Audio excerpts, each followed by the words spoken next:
Я прожила две жизни в Лондоне: жизнь богачки и жизнь девушки с низким доходом. И вот что я поняла из эксперимента. Про Лондон можно очень часто услышать два полярных мнения. Некоторые восторгаются им и считают лучшим городом на Земле. Ну а другие считают грязным, опасным и угрюмым. Мое предположение заключается в том, что то, как ты ощущаешь себя в Лондоне, зависит от района, окружения, а значит от дохода.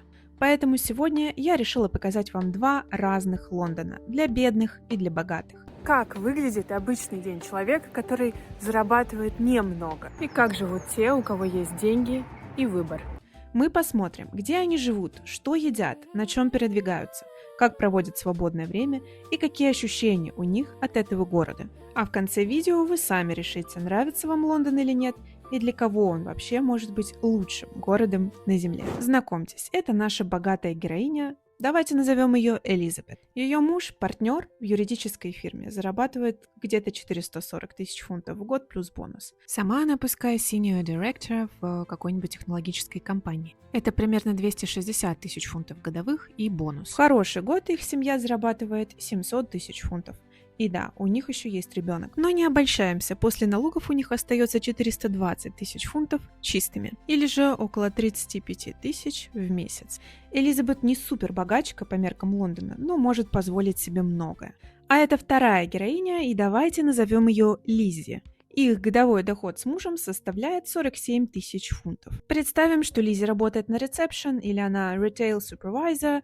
В общем, зарабатывает она 24 тысячи фунтов в год. Ну, а муж, допустим, трудится как delivery driver, warehouse operative и получает 23 тысячи фунтов в год. Для многих постсоветских стран 47 тысяч фунтов в год – это много. Но сейчас вы увидите, что для Лондона это мало. И да, давайте сразу дисклеймер. В категории бедных мы рассмотрим именно такую зарплату, потому что все, что ниже, уже уровень, где возможны пособия и социальная помощь. А моя цель – показать, как люди живут просто на зарплату. Итак, у семьи Лизи остается где-то 3150 фунтов в месяц на руки после налогов. И давайте начнем с того, где же девушки живут. Ситуация с жильем в Лондоне почти критическая. Аренда неуютной квартиры в не очень хорошем районе обойдется вам 1500 фунтов плюс налог, council tax и коммуналка. При этом, чтобы реально снять квартиру, вам нужно иметь определенный доход. Семья Лизи может позволить себе квартиру только за 1500-1600 фунтов в месяц. Это, скорее всего, квартира с одной спальней в не самых престижных районах типа Баркинг, Истхэм, Кройден и, возможно, Хаунслоу. Допустим, у этой семьи есть ребенок, и они выбрали вот такую квартиру за 1600 фунтов, попросторнее. Council tax 150 и, конечно, коммуналка и интернет еще 220. Итого жилье обходится в 1970 фунтов, и это уже 62% их дохода. Это расходы, которые невозможно никак сократить в Лондоне, ну, разве что съехать в комнату. Элизабет может позволить себе жить практически где угодно в Лондоне. Челси, Ноттинг-Хилл, шикарные дома в Хайгейт, Хэмпстед или Ричмонд. Они могут снимать такое жилье или взять в ипотеку, что логичнее. Скорее всего, в таких домах будет 3-4 спальни и свой сад. Представим, что семья Элизабет взяла в ипотеку дом. Вот такой, это реальное объявление. За дом стоимостью выше 2 миллионов нужно было внести 600 тысяч депозита. Процент 4,5. Таким образом, они платят за ипотеку примерно 12 тысяч фунтов в месяц, плюс еще council tax и коммуналка где-то на 1000 набегает. И от района, кстати, очень сильно зависит ощущение безопасности и уровня шума в городе. В одном Лондоне ты засыпаешь под шум автобусов и сирен, в другом – под тишину, деревья, а просыпаешься под пение птичек. Вот это видит Лиззи каждый день, когда идет на работу, а вот это слышит, когда засыпает.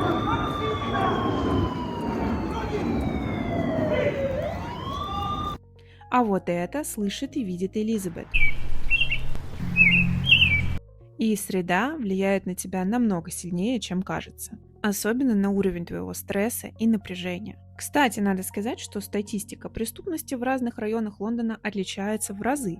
Это влияет на то, во сколько ты возвращаешься домой, насколько спокойно отпускать ребенка гулять. Ну и давайте сразу обсудим детей. У семьи Элизабет есть няня и помощница для уборки. Выходит, это где-то 3500 фунтов за няню, и приходящий клинер несколько раз в неделю, давайте представим, 1200 фунтов. 4700 уходят на работу с детьми, поддержание в чистоте дома. Еще у семьи есть 2 автомобиля, на их обслуживание и бензин уходит 1200 фунтов. И раз уж речь зашла о передвижениях, Элизабет либо ездит сама, либо ее возит муж, либо она пользуется услугами такси. На такси уходит еще где-то 600 фунтов в месяц. Лизе, конечно, не может ездить на такси, но на работу ездить нужно. И она использует автобусы и метро и тратит где-то 180 фунтов в месяц. Ее муж тратит на метро еще где-то 200 фунтов. В месяц набегает 380. Девушка обедает на работе в основном тем, что принесла из дома, изредка выходит покупать милдилы. Это такая фишка британской экономии, почти во всех супермаркетах есть специальные предложения для обедов.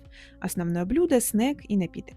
Цена такого милдила от 3,5 до 5 фунтов. У Элизабет, конечно, другая ситуация. Она обедает в хороших заведениях Лондона, когда она в городе, либо дома той едой, которую приготовила няня, или заказывает доставку. Иногда по настроению готовит сама. Продукты заказывает няня онлайн, Акада или Waitrose, а Элизабет просто утверждает меню. Иногда семья закупается на рынках выходного дня после прогулки, например, сыры, морепродукты с фермерских рынков. 1-2 раза в неделю семья ужинает вне дома.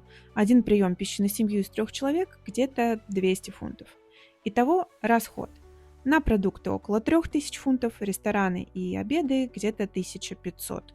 4500 на питание в месяц. Лизи же после работы заходит в магазин. Это не Waitrose, не Marks & Spencer, а скорее Lidl или Tesco. Вместе с рабочими милдилами на продукты уходит где-то 470 фунтов в месяц. Семья жестко экономит и использует скидочные карты и акции. Перед закупкой ей или мужу нужно забрать ребенка, няни у нее нет. Сын учится в бесплатной школе, но за продленку приходится платить, иначе она не будет успевать работать.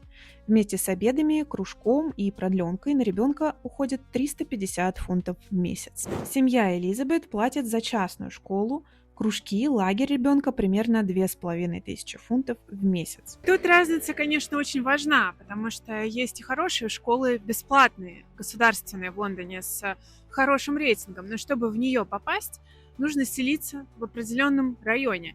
И даже если ты там поселился, далеко не гарантия, что ты туда попадешь.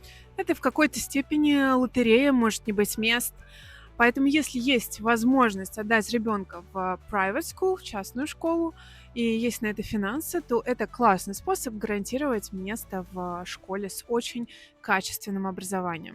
Кстати, Лизи или ее мужу периодически приходится отпрашиваться, если сын заболел или в школе выходной. И, конечно, это влияет на их карьеру. Ну, давайте посмотрим, как в итоге проходит вечер у 2 семей. Лизи, конечно, очень устает. Вечером после рабочего дня и общения с ребенком она еще и у плиты стоит. А муж убирает все после и моет посуду. Конечно, уборка дома тоже на них. День Элизабет идет иначе. После работы у нее процедура у косметолога и массаж или фитнес-тренер.